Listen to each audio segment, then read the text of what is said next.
I totally forgot. Change that on Discord, but whatever. Perfect. So it's not lazy. So immediately when I hit, I immediately have to do it, and I regain my shit. Once I get Message. Look, you don't need me to record, right? Nope. I got it all. And apparently, also as well with this, and I'm coming in good, right? Yeah. Yeah. Okay, yeah, good. Yeah. Because my boom mic is like, I think just hit its last leg. I was doing a podcast interview yesterday, and like the shock mount, like the ropes on the shock mount started loosening. Ooh.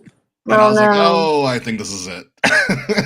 Hey, speaking of what's Mr. Doctor Face is Mr. here. Doctor Face, yes.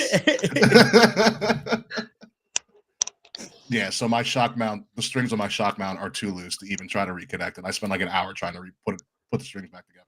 Oh, it's got to buy another mount then. I go through these extendable arms every few years. Really? Yeah, well, mainly because the so it's one of those things like you screw it into the bottom of the the desk. It's just my desk is just barely almost too big. So like the hook at the bottom thing is like at a weird angle. It's kind of like digging into my desk, and then the swivel, that's weird. Like I swivel it too much, so like so it's already like loose. the piece that connects like the rod to the stand actually breaks. I want an arm, but I don't have really room for it right now. Mm-hmm. The arm is the way to go. I love the arm, but I'm always touching it. I'm always adjusting it. That's a problem. Mm-hmm. But that's like I like the fact here that you can't even really see my mic and I'm just speaking and it's still coming in, so it works out. Mm-hmm. That's the magic of boom mics, dude. Yeah. Also, like I've been noticing on our past streams, I keep cutting in and out, so I think even the wiring on the mic is like plugged up now, so this is a lot better for right now. And things like that as I fix some stuff up. God, I've had this mic though, the RE20. I've had this mic for a very long time. Have you? Yeah, I've had it. I had this when I was in my old apartment, so it's been at least. Actually, I might have had this when I was doing You Mad Bro with Nash. Oh wow! God. I remember You Mad Bro. Yeah, that was so long ago. Yeah, dude, that was 2020. that was 2019, 2020. I remember the episode I did of You Mad Bro with you. We were talking about the guy that got like, what is it? It was some random guy that he was just like, Harvard declined me. He got like declined from Harvard or something. See, luckily, all those videos and audios are gone, scraped from the internet, so it's safe. Same with American Minutes; those are all scraped, probably too. Yeah, I don't even have copies of them anymore, so I can't even go back and look. Damn. Oh, wow. They exist now only in my memory, or somewhere or lack thereof is more like. Yeah, or somewhere in the backlogs of the internet. My memory is dog shit. I have a terrible memory. It's not going to get better, by the way. I know, dude. It's just like I realized a few weeks ago. It's like, wow, my memory has gone way downhill. Start doing Sudoku. I do. I love playing Sudoku. I play a lot of Sudoku. I'm actually pretty good at it too. I play on like the hardest difficulty that isn't like a 50 by 50 box. Yeah, because that's just that's too many. That's too much. But like the hardest difficulty was just like 9 by 9 or not yet 9 by 9. Yeah, I'm on like an expert level now. Yeah, it's just patterns, dude. It's just patterns. Yeah, I mean, you figure out like, and it's also like you got to figure out the patterns, and then you got to like sometimes expand your vision of the board instead of zeroing in on one. Yeah. Yeah, you gotta do like the row and column of all 9 boxes, like from 3 different boxes. From 3 different boxes, yeah. Yeah, that one's fucking tough.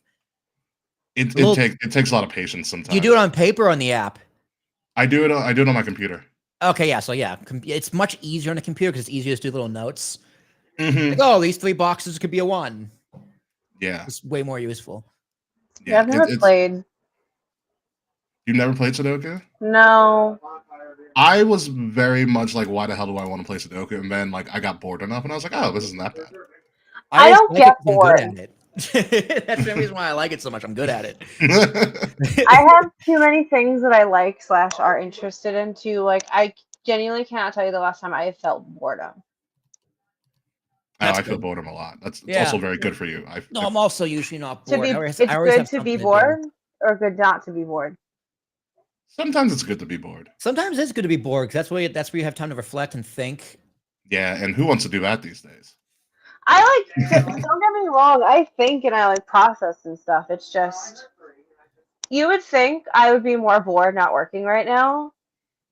But no, I just keep finding more things to do and try. It's just every other day is Case getting a new certification.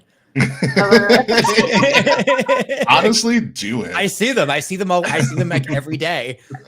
There's Kay. Oh, you're on Indeed in Adobe or something. I'm or like, LinkedIn hell or yeah. whatever. I'm like, hell yeah, Kay. Hell yeah. I switched back to doing Sophia courses, so I'm banging through my gen eds to work like towards my bachelor's.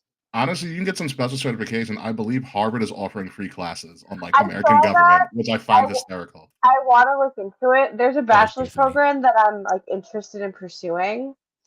I need my gen eds. Like I did one semester at Suffolk like 15 years ago.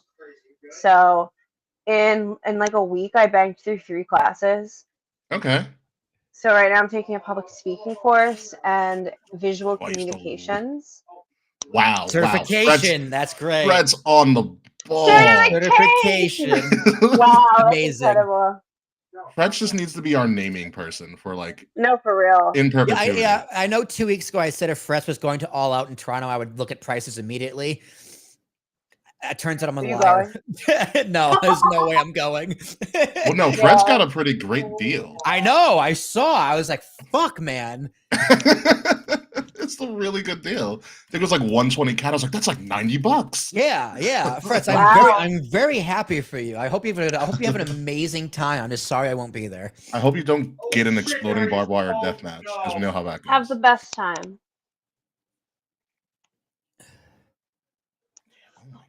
This dog. What? Boris? Hold on. Yeah, he's being really cute. I'm gonna send a photo. He's really comfortable. Boris is very photogenic, I'll give you that. He really is. We had our engagement shoot 2 weeks ago, and I literally just worked around him. Really? I fucking hate like having my picture taken. Like I hate being in front of the camera. Hate having your picture taken? Never. I do too. I'm just like, I'm not photogenic. I hate my smile. I'm like, I think I'm like fairly attractive. It's just in photos I look busted. Kay, I don't know what it is. You look very comfortable in photos. Like the photographs I've seen you in, you look very natural and comfortable. Thank you. Like I never would have. I never would have been able to guess that you hate photos or I hate photos. I like being in photos to like, so I have them to look back on. Like, yeah. I know so many people that don't want to be in photos because they don't like how they look, and I don't want to be that person. I will grit through the uncomfortableness. But like, I'm awkward. I don't know how to pose. Like, you don't know the skinny arm? The skinny arm is like really played out. It's also very much a sorority thing that I like. It's very millennial sorority. Like, now I feel like it's all about like, you got to get the right angle, but you got to like cross the one leg over the other leg. Got to get the right filter. Sorority squat. It's all with the sorority squat. Yeah. Like, but our photographer, she's so cool. Like, I literally told her, I'm like, straight up, I hate having my photo taken. I am gonna be miserable. So I like halfway through the not even halfway, like 5 minutes into the shoot, I'm like, I need to smoke. So I'm just like smoking a joint while she let me smoke shooting because we were outside.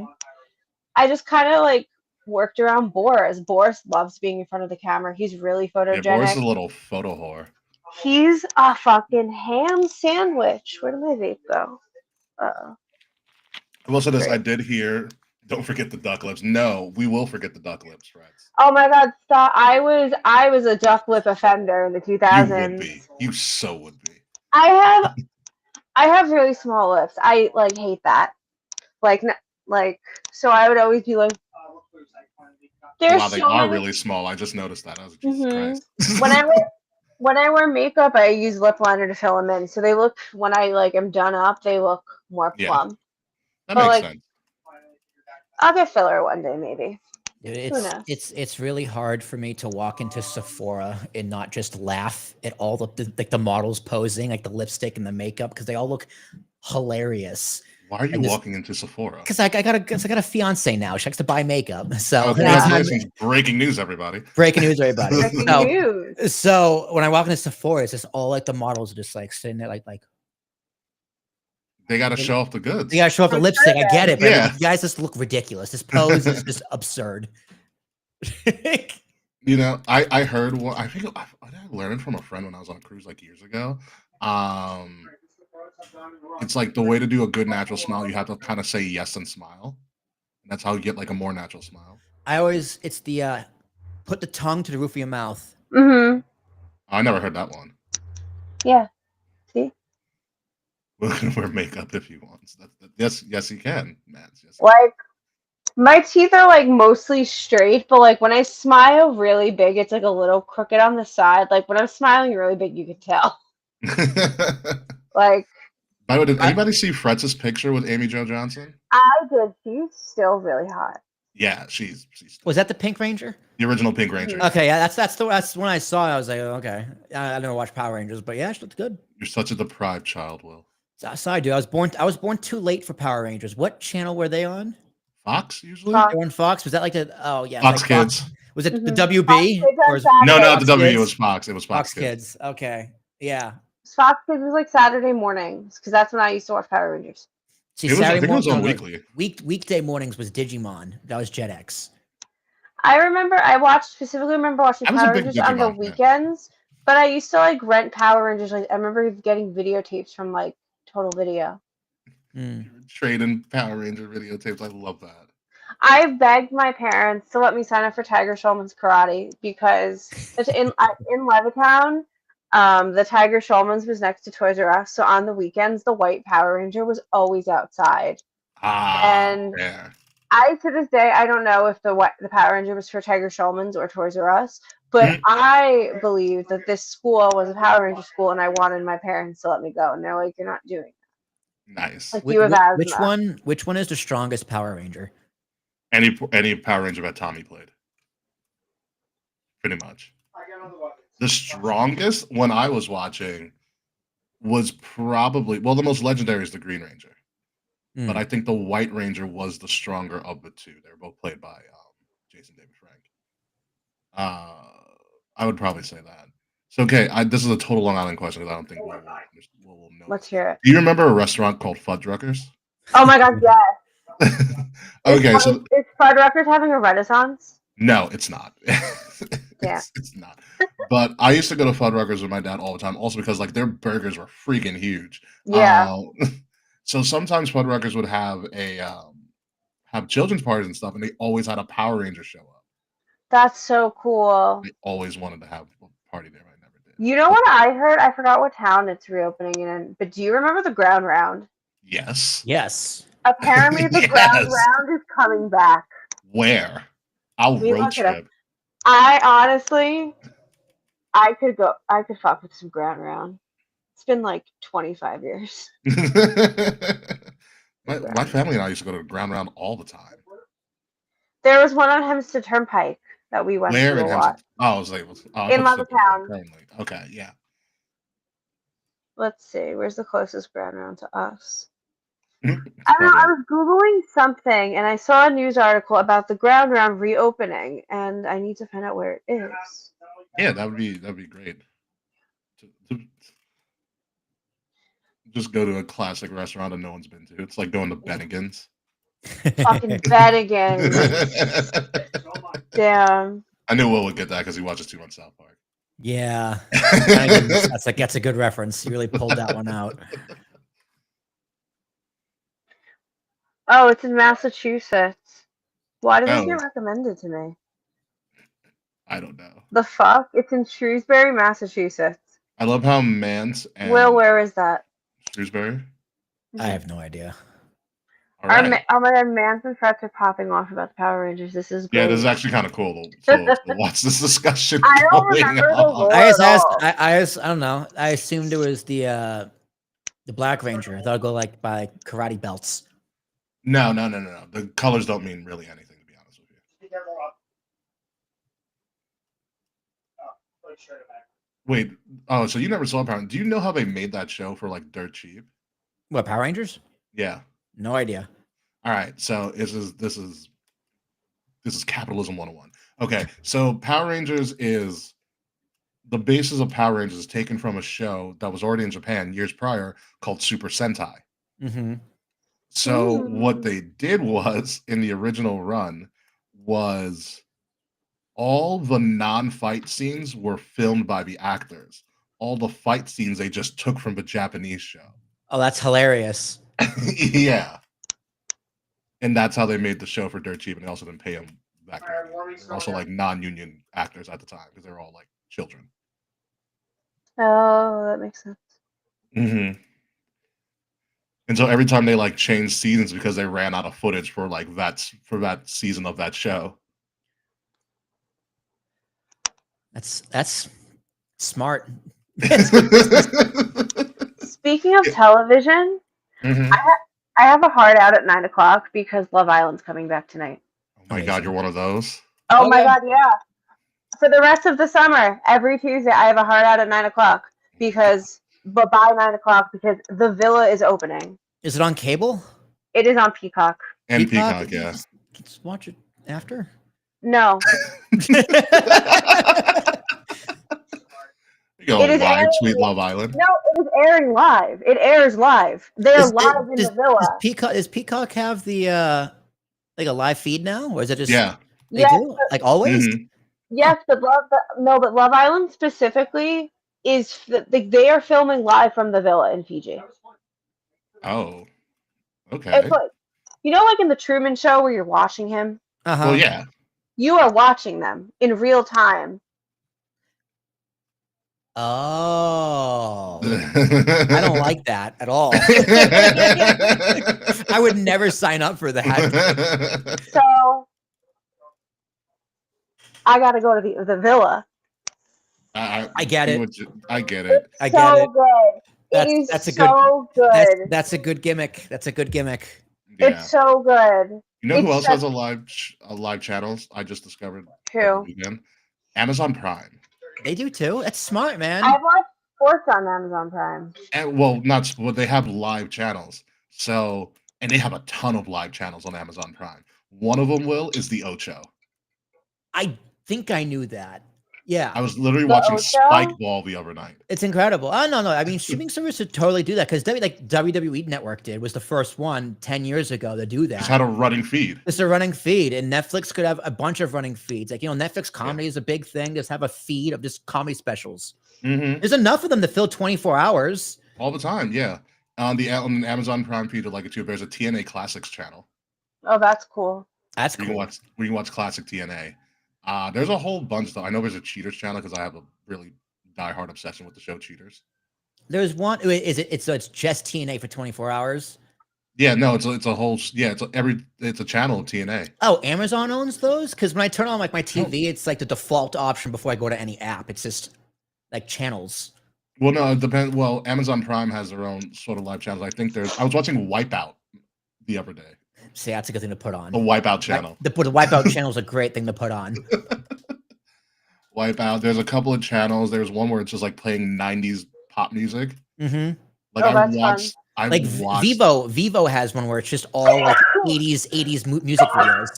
Yeah, there's 80s, 90s, 2000s. I was watching like one of Backstreet Boys' like original music videos. Like, my God, they let him get away with really bad haircuts. Mm-hmm. Early Backstreet and early NSYNC hair-wise was fucking rough. I do love that we with the trashed ramen. we trashed the 70s and like specifically the 80s for the clothing. 2000s just man the hair. And why don't their clothes fit? Well, like the early millennial stuff is kind of coming back with like the baggier clothing and whatnot. I have a fucking shag now. Like, I went retro with the hair. I'm wearing baggy pants again. It's more comfortable. They are so much more comfortable. Like, All about comfort. wide leg jeans. Like, I hated wearing jeans for years. I will wear jeans again because of these one pair of pants. I didn't start wearing jeans till high school. I hated how tight they were, and I couldn't breathe in them. As a little kid, I was like, "These things suck." I'm not wearing. They do. You are correct. Jeans do suck, and now I'm back to pants.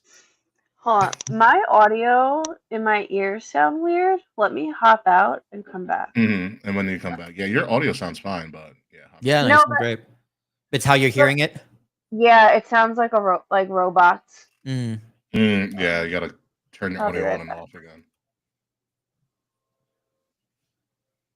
And Kay will be back. Friends, I was the only guy not frosting my tips back in the day. Buzzing my Attaboy. head since I was 11. I never had frosted tips either because my hair can't tip. I can't do that. I knew a bunch of my friends who had like flip. Remember the hair, like the buzz cut and like the hair flip on the Yeah, top? they spiked it up. Mm-hmm. Yeah, my friend, I had a friend who did that, but didn't dye it. Oh, thank God. Yeah, none of my Yeah, friends dyed it was either. just the tips. It was just a spiked hair. I mean, it looked good. It looked good on him. He rocked it. He had the nice, he had right hair for it. Like it didn't look bad at all. Oh, so it worked out. Yeah. Yeah. No, like if some, it's gonna sound weird, but it fit his personality. Wait, Mance, you had frosted tips? That's amazing. I want. I gotta see a photo I want of pictures that. in the Discord. Yeah. Mance, are you on our Discord? Get on our Discord, please. Shame me. I'm not gonna make fun of you publicly. I'm not gonna make fun of you until I see the product first. Yes. Yeah, faux hawks were big too. I never did the mohawk. I mean, again, neither. I can't actually do it. I could do it. I just have to have my. You could. Well, no, yeah, the mohawk is just longer in the middle, short on the side. That's it. Yeah. So like, doesn't need to be spiked or anything. So you could do it. You just gotta shave your sides. Yeah, I just don't want to do that. Yeah, you look ridiculous because mohawks are a ridiculous haircut. Yeah. I'd be like, I'm more aerodynamic this way. Like unless you're gonna spike it up, like you know the stereotypical like rocker from like the 80s. Yeah, nah, not me. That's not to me. It's not a real mohawk. You can't play bass like that. Exactly. You can't be a backup singer with a fake mohawk. Exactly my point.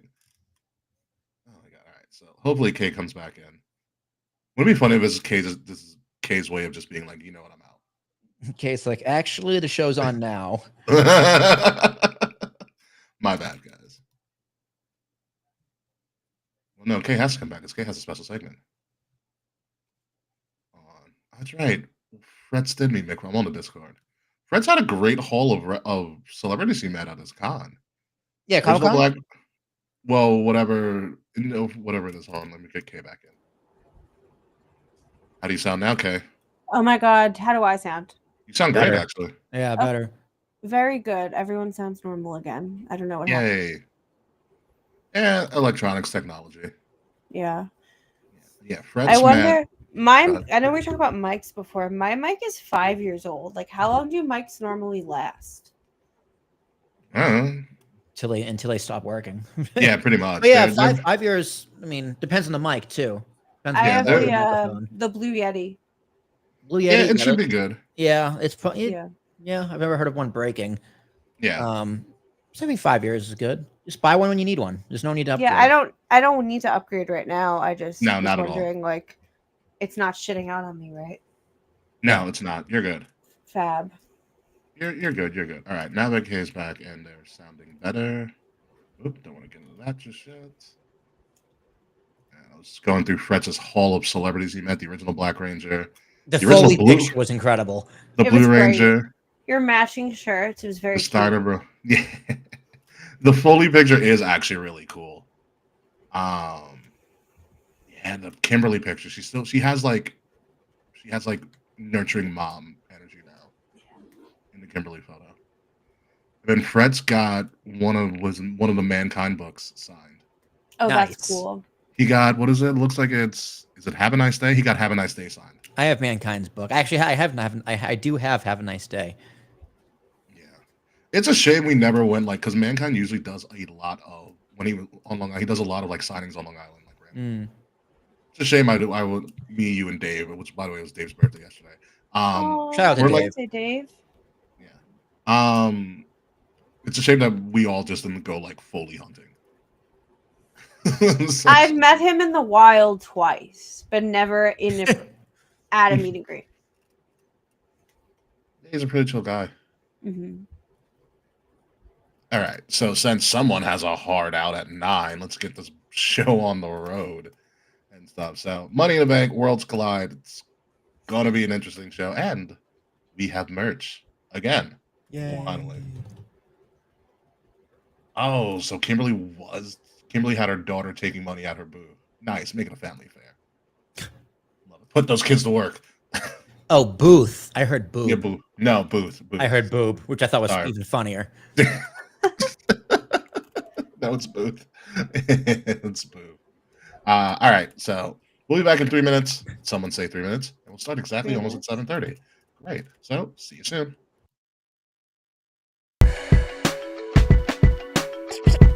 Kings of the rings of the illest. Kings of the rings of the illest. Kings of the rings of the illest.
Kings of the rings of the illest. Kings of the rings of the illest.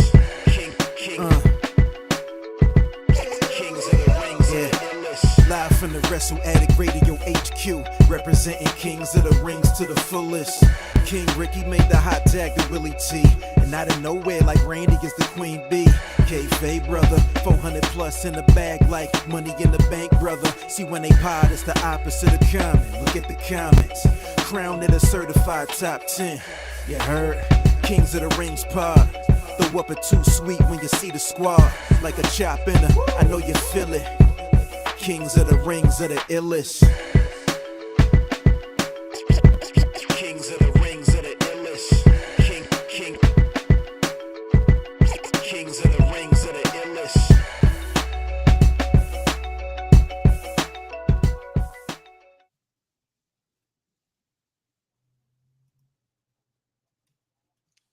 And welcome everybody to another episode of Kings of the Rings podcast. I am your host, King Ricky Rose. Thank you guys for joining us this lovely evening on the eve of, not on the eve of, but on the week of Money in the Bank, Worlds Collide. We've got a lot to talk about because it is one of our most important programs, important episodes of the year. It is Money for the Marks 2025. I don't even know what Money for the Marks is. We've been doing this once Probably a year. 9.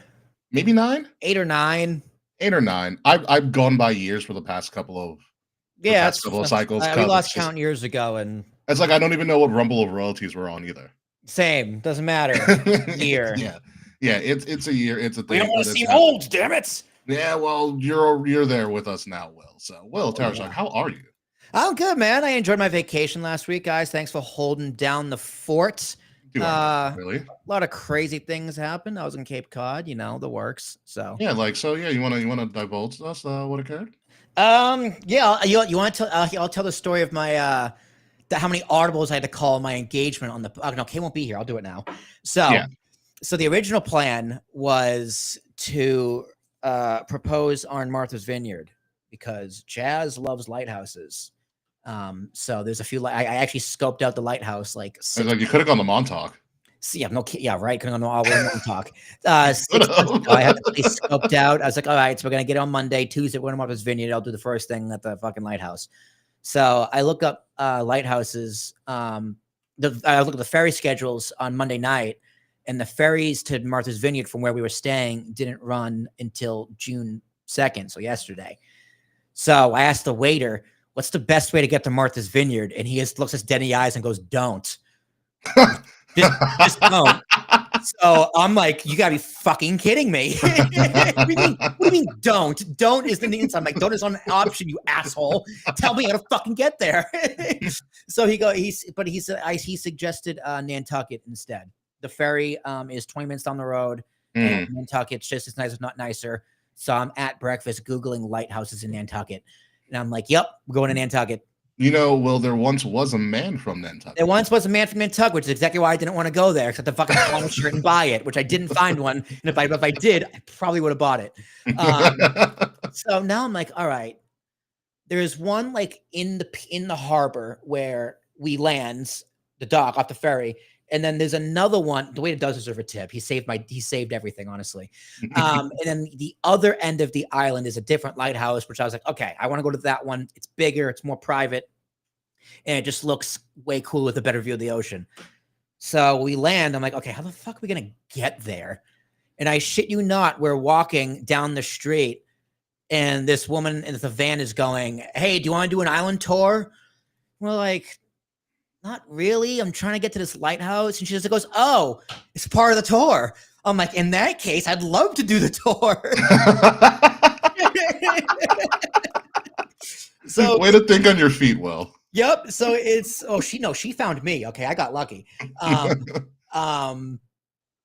we go on the tour, and the first stop is that first lighthouse. So we get out, walk along the beach. I'm like, all right, let me scope it out. What's the worst that could happen? So we're walking, and I'm looking around, and there's a bunch of flowers everywhere. And I'm like, do I do this one or do I wait? Do I do this one or do I wait? And the next thing I know, my plan was to have Jazz likes taking photos of me with her looking at things, which I'm filming her back. Next thing I'm like, Jazz, stand there. I'm taking a photo of you. I'm like, all right, I guess I'm doing it now. And then as I'm getting down, I'm like, I took the picture because I'm a fucking idiot. I'm like, wait a minute. Oh, my phone's still in my hand. So I put my phone back in my pocket. I'm like, left knee, right knee, left knee, right knee. And next thing I know, I'm on my knee and doing the thing. I don't think the knee matters. It doesn't. No, there's the right way to do it. About it. And then she's like, "What?" I'm like, "No, turn around." I'm like, turn around. So then when she turns around, she is like, honestly, no gas, nothing, just deadpans. No, and she's wearing sunglasses. She no-sold you? I'm dead. She kind of no-sold me. And I just go, hey, will you marry me? And she goes, of course. And then that was it. And Yay. I'm like, oh shit, we gotta get back to the tour bus. So, and then luckily the tour was just us two and then another couple. So it was no big deal. Yeah. Very nice. No, we lost me. Very nice. Congratulations. K-Pape, how are you? I'm doing good. Been busy also with wedding planning kind of stuff. Educating myself. Getting ready to go to the villa at 9:00. Oh my god. I'm so excited. You and your Love Island. This is about to take up my whole summer, or at least a good chunk of my summer. Well, when Will gets back, he can hear his information from Charles. As a friend, block all of your exes on every piece of communication.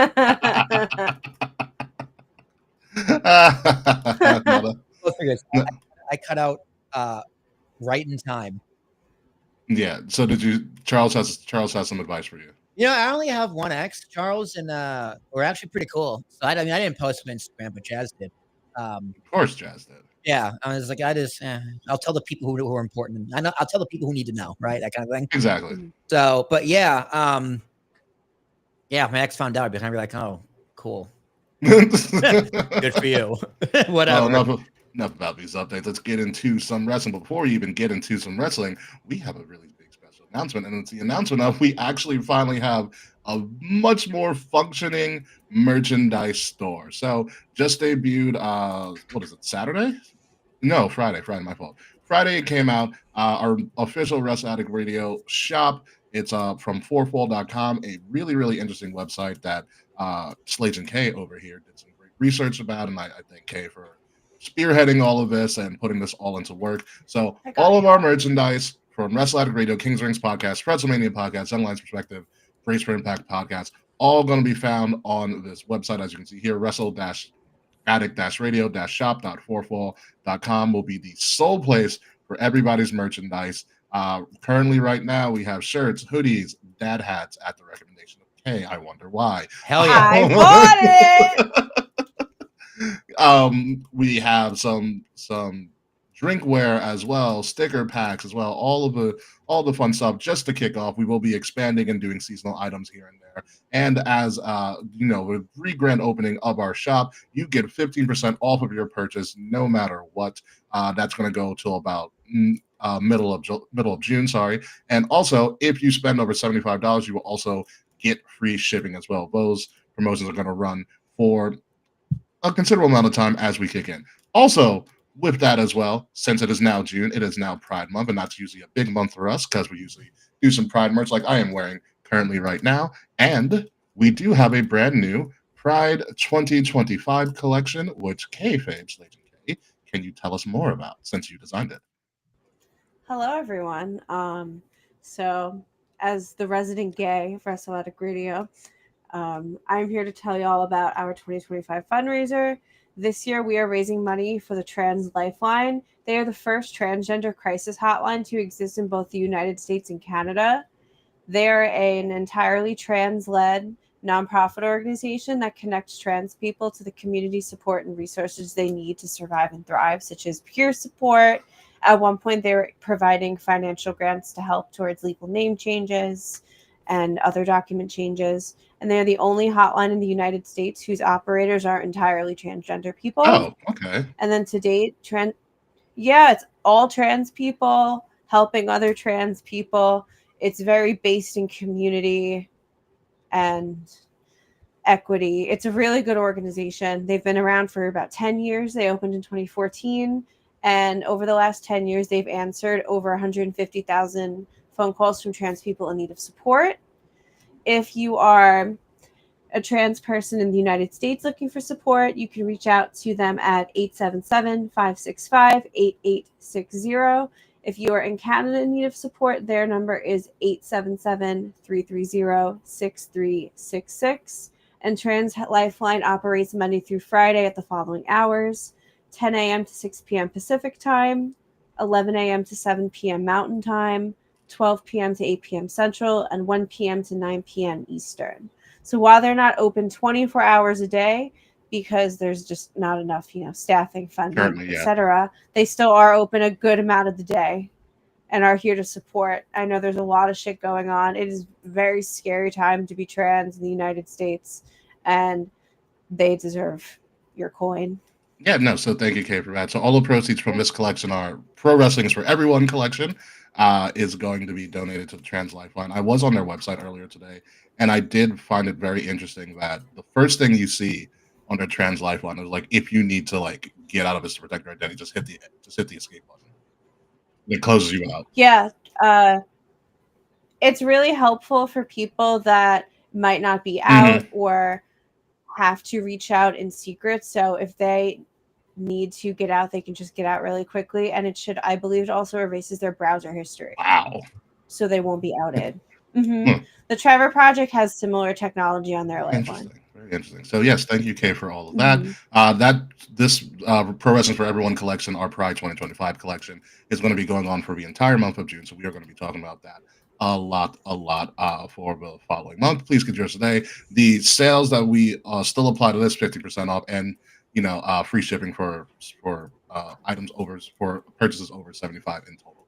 So please go to wrestle-addict-radio-shop.4fall.com. The links to all of that are in our description below. Now, let's talk about some wrestling. And unfortunately, the truth has actually been set free. R-Truth posted on Sunday on Twitter a coherent tweet actually saying that he was like, "Oh yeah, I got released. My bad. Thanks everybody." And the problem with the R-Truth gimmick is that it's hard to believe when he's telling the truth or not. Yeah. No pun intended. And Yeah. then word got out that he was actually getting released. A lot of almost the entire roster, heels, faces, and everybody in between was like, they were like, "Thank you, Truth. We're so shocked." A lot of people were like very ticked off, things like that. So R-Truth got released abruptly. There was rumors that apparently they're just not renewing his contract. He's going to be gone very, very soon. Although R-Truth said release, so believe what you believe. I'm going to believe what R-Truth said on his own Twitter page, and then he just opened up an OnlyFans thinking it was Twitter, which is totally R-Truth. Also in this shuffle, Carlito did announce that they're not renewing his contract, and he's going to be gone in 2 weeks. He actually just did a show in Puerto Rico for the WWC and won their world title. So I saw Carlito's that. gone. Yeah, he's like, I'm gonna Oh, go wow. wrestle. He wants to go wrestle. Yeah. Valhalla, Sarah Logan, Will's I former boo. didn't know she was still there, to be honest. No, I didn't know it either. Valhalla, I thought she might have been injured or something. I hadn't seen her. In yeah, a second. they're also not going to renew her contract, so she is also gone. This all happened a couple of days ago. But the big one being R-Truth. Obviously, on Raw, there was a lot of "We want Truth, we want Truth," a lot of resign R-Truth or we riot. The word around was that R-Truth was great for the locker room, and everybody loved him. You can tell by the outpouring of people inside WWE and outside WWE. Dustin Rhodes did a whole post about Truth. Dude, everyone acted like he died. Oh. It's like, guys, I love R-Truth. I'm a big fan of R-Truth. R-Truth is a Hall of Famer. Don't get me absolutely. wrong. R-Truth's a Hall of Famer because of how entertaining he is. He's also a 53-year-old man with a high contract. Like, I don't know what the stipulations of his this shouldn't be that contract were. surprising. It's surprising to me because how many times in the past 2 or 3 years about WWE's talking about record profits? A lot. You know, No, they have the money. Yeah, exactly. But the reason they have record profits because they don't have bloat. Like, yeah, I mean, I love R-Truth, but what else? What else could he have done to be worth like whatever? Because he's been there a long time, so obviously you got to pay him more out of just experience, longevity. It's like tenure, right? Mm-hmm. So I'm sure he still wants to be there and wants to compete, but wants to perform, but. He's 53 years old, man. And a lot of rest of the IWC is just like, why don't they give more opportunities to X, Y, and Z? Well, it's also because acts like R-Truth, who's 53 years old, takes that spot. So now there's more spots for the people you love and want more attention to. So R-Truth had a great run. Like, yeah, I wish he was still there, but he didn't die, guys. He didn't get fucked over. It's just business. He deserved a better send off for what he faced the world got. champion. He had a title match. Like, but then he jobbed out to. He dropped out to JC. You're right. He dropped out to JC. If they wanted to, if they knew they were gonna release him or they weren't gonna renew his contract, they should have booked him more interestingly against Cena. Like they could have done for the title, like say career versus title. Perfect. Let him write him off TV that way. Like his last match, he jobbed out. Like he didn't deserve that. Like I feel like nobody expected him to go. I imagine there's a lot of unrest in the locker room. Like if a veteran who's been there almost been back for almost 20 years, it just gets chopped with no warning, no nothing. No goodbye. They pulled his shirt from the fucking shop. That's already. the surprising part about it to me because it seemed abrupt. The Ron Cena shirt was selling like hotcakes. I almost bought one. I'm not gonna lie. Liv bought it during Saturday Night Main Event, and I'm really glad she did because she would. And now it's gone. Fucking hilarious. And it's usually one of those things. It's usually a metric that keeps you around. Is that how good do you sell merch? Yeah. How do you sell? And he sells so much. Call the match for what it was. It was essentially just a glorified squash. Yeah, but it was hilarious. It was a hilarious glorified squash. You know, it was enjoyable. And he was doing good work. I think why it's so abrupt for a lot of people is R-Truth was still doing good work. I can understand Carlito. He was literally every week in the back playing video games. Valhalla, you haven't seen in months. Yeah. You know, and ironically on Raw when they did the Judgment Day segment, the PlayStation and the TV weren't there anymore. That's hilarious. That's You so know. I didn't watch Raw yet, but that's a good detail. It's a good catch. So that's what I think was shocking to me. Like, it's one thing if Archie was just like not doing anything, but he was still entertaining. He was still a highlight of all the shows he was on, and for him to just up and disappear, like Kay said, I thought it would have been better, and it could have helped out everybody, including the horrific John Cena heel run. Yeah, it would have been great heat. It's a great point by Kay. It Yeah. would have been a phenomenal heat for John Cena that he kind of needs right now. Instead, it's like, hey, I'm with Logan Paul. Can I have some of his heat? Like, Yeah. Instead, yeah, if John Cena in his heel run retires Truth in storyline, yeah, amazing. I'm gonna ruin wrestling by taking away something Mhm. everybody loves. Yeah. Yeah, totally Exactly. cooler. And It's I something think Vince a would have total done. yeah, it's a total missed opportunity, I think. You know, This just doesn't feel like very thoughtful. Like, I'm kind of a little, in general, kind of perplexed about how like what's going on with WWE and like choices Mhm. they're making. But this is just thoughtless. yeah. Like, I understand that we're in a recession, and I understand that we are in like this is like the time to be laid off, speaking from experience. But like, they dicked him over. Like, I understand he's old. I understand that, you know, he doesn't have much time left like to wrestle anyway. But he was like a lifer. He deserved to like retire. Oh, With Sarah Logan dignity. also had another kid. That'll keep you off TV. Yeah, that's why Yeah. she wasn't on. Well, Oh, hey, congrats to her. Yeah, congrats. You know that the clan goes bigger. Yeah, the R-Truth thing is just like it's just abrupt, and I feel like it just could have been handled better. You know, if you want to get rid of him, get rid of him. It's And to it's like a Man- business thing, but you know, and to Mansa's point in the chat that Miz could be next. Like, is it Miz is like the one of the most tenured Yeah, Miz people could easily be left next. besides John Yeah, and Randy. No, okay, no. He unfollowed Tenured, WWE and yeah. shit. Tenured. Yes. yeah. Didn't The Miz, Gunther unfollow all WWE too? yeah. What was that storyline? Yes. What was that about? There's no one knows for You sure. don't know? I don't get why Gunther did it. I think he just wanted clout. Gilbert doesn't seem like the guy who But- cares about clout, but that's just me. Miz was his Yeah. tag team partner. Yeah. Yeah. I get it. No, and, I mean, and if Miz is next, I mean, he would theoretically be next. but I think Miz would lobby for you're going to send me off properly. Like I think Miz is going to get a interesting send off. Miz is another one where I want him to get his What flowers I for want that. from Miz, if he is on his last leg, I need him and Cena in the ring. Don't even fight, just shoot on each other.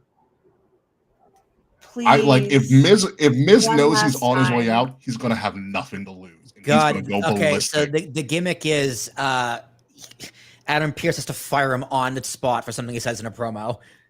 I would love it. I would love, like I will if an And everyone unhinged goes, Miz- yeah, obviously it's a work, but yeah. But like a work shoot, but like if it's an unhinged Miz, that's perfect. Because like think about all we talked about this for years now. It's almost been 2 years. I mean 10 years. Do you remember Cena Miz, the build up to WrestleMania 33? I loved Cena. Miz. Yeah. And It's Cena incredible. kept on talking about like how he's not a real man because he didn't have kids, and then he popped out Maurice popped out 2 kids, and John Cena had a failed engagement, you know, and there was never any comeback from Miz from that. I want Miz to have that just pent up anger and just go at John. about it. And I think that'd be and then be like a great way to go. And then Cena gets so mad that he like uses his clout or his relationship with The Rock to get Miz fired for good. Like there are so many ways. Like if you're gonna let a lot of beloved characters and performers who are older go away, you can use John Cena ruining wrestling to axe them. Like when Randy was a legend killer, John Cena can be the wrestling happiness killer. He just gets rid of the fun all killer. of these. Yeah, he's the fun police. Yeah, he's the fun police. He gets rid of all of these beloved characters. Exactly. Exactly. He gets rid of all of these beloved characters when they're actually just like not renewing their contract and they're just all retiring.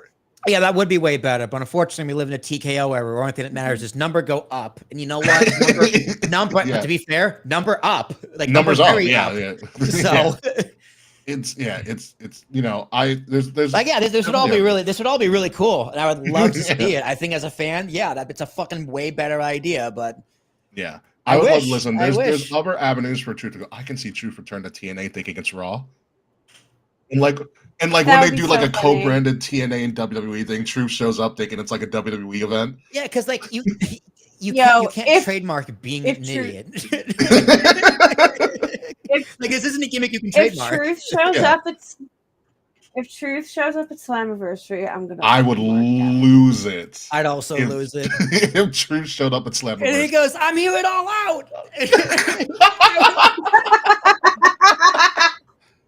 Oh man. Honestly, Truth in AEW would be really great because they need a comedic edge. It'd be cake quick. Come back and cake. I mean, they're releasing a lot of people Liar. because they are going. They're you had the AAA stuff, which is also going to be a money thing as well. They did acquire AAA and all those contracts, and you're going to have the big fish, which everybody is saying that Mariah May is coming very, very soon. She got written Well, off TV perfectly. He's gonna need her. Yeah, NXT's going to need her because they just gutted NXT after last week. One's gone at NXT. Yeah, they We're gutted. taking Which is you. We're taking you. We're taking you. yeah. So I'm annoyed for my scores that Stephanie retained on the pay-per-view, but I'm glad my gut was right. I get it, but if Mariah May does go to NXT, it's going to be a quick run, and she'll show up as Mariah March, which is going to be the new thing. Mariah March. It'd be very interesting. But I'm glad that AEW did give Mariah May a hell of a send off where they did the Hollywood ending match between Toni Storm and Mariah May. It was actually really, really good. It was really, really good. But enough of that. So let's go into the weekend that's coming up right now, which is a doubleheader weekend for WWE officially, because the AAA promotion and WWE are going to do Worlds Collide this Saturday, June 7th in LA at 3 p.m. Eastern, 12 p.m. Pacific time or local time for there. It's going to be, I believe, at the Los Angeles Forum, and it's going to be on YouTube for everybody. I think that's a great idea. Yeah. It is a very, very good testing ground. Yeah. Where is our audience live on YouTube? Where is our audience on YouTube too? Yeah, well, no, they know their audience on YouTube because they post so many videos and have so many demographics, but they don't do anything like live on YouTube. Rarely they do. I think that the Evolve thing they might have done. No, Evolve was on the network. Evolve was on the network. You're right. So and the Evolve television show is on Tubi. Like this is a very, very. I wonder what the demographics are for like Mexico. Their YouTube metrics are for Mexico. I don't know. I have no clue. Like they have to be. They're probably really high because why? Otherwise, why wouldn't this be on Peacock? Maybe Peacock's not available in Mexico. Like maybe I think they're just trying to reach more of a global audience since the AAA is their first big global. Yeah, and YouTube's a global platform while Peacock is not. Neither. Well, Netflix is, but this makes no sense on Netflix. So, no, go on YouTube, watch it for free. I think this is a phenomenal idea. It's interesting time though. It's in the morning. Well, afternoon. Afternoon, fine. It's going to be at noon. 11:30 is going to be like their start time. They did a good job promoting it, so I can watch it whenever I want. I can watch it on Monday. I can watch half of it on Tuesday. I can fit this into my YouTube schedule if I really wanted to. In fact, the card looks really good. Yeah, the card's good. We're going to go into the card right now. And I know you weren't here last week, but there is a new leader in the prediction battle, and their name is Slajan K. No way. K's up 50. K has 53. You have 52. I have 51. So it is anybody's ball. Damn, good for you, K. Right now. Thank you. I think AEW screwed you up. Yeah, probably. Oh yeah, Fretz, Evolve is live on YouTube for you guys that are not in America, but it's on Tubi. Oh my god, I never finished my fucking prediction. Well, we're gonna go through it right now, okay? So the first, I have most of Worlds Collide. I just have one. I'm not sure. All right. So our first match on here on the card is going to be what I believe is going to be the main event, and that is El Hijo del Vikingo versus Chad Gable. This appears to be a non-title match because apparently Vikingo might be winning the AAA title, as maybe the rumor is. So Vikingo is the cream of the crop, the crown jewel of this acquisition. If you haven't seen Vikingo in AEW, I very, very much recommend you go see him. This guy is out of his flipping mind. Flips galore. Will is back. Welcome back, Will. Flips galore. He can do anything in the ring. Him and Chad Gable is such the worker's curse. It's unbelievable. Oh yeah. Yeah. So well, we'll be back in a second. But yeah, no, Chad Gable's the worker's curse to a T. He's obviously doing double duty, kind of. So I'm very interested to see where this will go. It's also very interesting that he's not going in as El Grande Americano in this. It is such a waste. You're 100% correct. Yeah, I also think they didn't want to push it too much with the El Grande Americano in a AAA promotion. It's like maybe they straight up told them don't. I can see them saying like, "Don't do this," or they're like, "Hey, man, the audience Like, is please- they're like, smart please enough don't." to put 2 and 2 together. Like they'll boo him, or they'll really cheer him. It depends." But this guy's their champion, right? El Kingo. I believe it's currently Alberto, but I think that's ending soon. I thought he dropped. He might have dropped or already. is about to drop. I'm not completely sure. Let's see. Let's ask for it. With that being the case, you're going to want to make AAA look good. Like, I don't know how this card's going to go because this is a very big mixture of WWE and AAA. Alberto dropped on May 31st. Okay, so Vikingo is the current champion? Yeah, he just okay, got so the title Vikingo's winning this. 3 days ago. If it's the main and Vikingo's the champion, Vikingo's winning this. Chad Gable is going to make him look like $1 million. They've been kind of setting this up since WrestleMania. But I'm gonna go Vikingo here. Okay, who do you have? Easy. I also have Vikingo. This is very easy. WWE talent is gonna win maybe half of it. There's 5 matches on the card, I believe, but I think it's gonna be a Vikingo for this one all the way. Alberto dropped on Saturday. WWE spoiled the result. Last Monday they did. Michael Cole did say something. Thank you about that, Taquan. Okay, so Vikingo all the way, clean sweep for us here. Next match on the card is the NXT North American Championship is on the line. Ethan Page, who literally just beat Ricky Saints, and we know why now, because Ricky Saints is also being called up. North American Champion defending against Javon Evans, Ray Phoenix, who is coming down to do this for NXT, and Laredo Kid, who is a AAA talent. This might be the best match on the card, just for the unpredictability of all these people. Like, Ethan Page is the most unathletic person in this match. Literally. That is saying something. He's the most unathletic person in the match. This match is going to be one. Javon Evans, was he on SmackDown the other night? He did a go home. Yeah. Very good. And crazy athletic. If you never saw his, I think he was in a Fatal 4-Way in Heatwave from last year. He was unbelievable. Almost won the NXT title. That's when Ethan Page won the NXT title. But yeah, no, this can go a whole bunch of ways. I think Ray Phoenix is just doing this for the sake of being in AAA. I think because NXT still needs a strong heel, I'm going to stick with Ethan Page. Yeah, that makes sense, right? That just makes sense. Especially, is the title on the line? Yeah, he keeps. He's a sniveling heel. NXT needs him with everyone. Yeah. There's a reason he didn't get called up. He's the strongest character. He's the face. You see that smile? Shawn Michaels' boy smile, right? So that's job security. Him and Shawn Michaels have to become best friends. He's fine. Yeah. That's the face of I know the owner. Yeah. That's really what it is. But I'm really looking forward to this one. It's gonna be it is going to be a very exciting one. I'm looking at this picture now. It's going to be streaming on YouTube in English and in Spanish, so good for them on that. So it'll be very interesting. Maybe I'll watch it in Spanish. Very smart. Maybe I'll watch it in Spanish. I feel like the Spanish announcers will be. Do you know Spanish? I was proficient going out of middle school, and then I switched to French because reasons. Yeah, should have stuck with Spanish. Moving on to the women's tag team match: Stephanie McCare and Lola Vice versus Dallas and Chica Tormenta from AAA. Stephanie McCare is going to be doing double duty, as she is also going to be in the Money in the Bank women's ladder match, which we will be predicting a little bit later. This is interesting because I don't know where they're going to go with this. I know nothing about the females from AAA, to be completely honest with you. I'm just trying to figure out. Stephanie's winning something this weekend, and if it's not the Money in the Bank ladder match, it's this.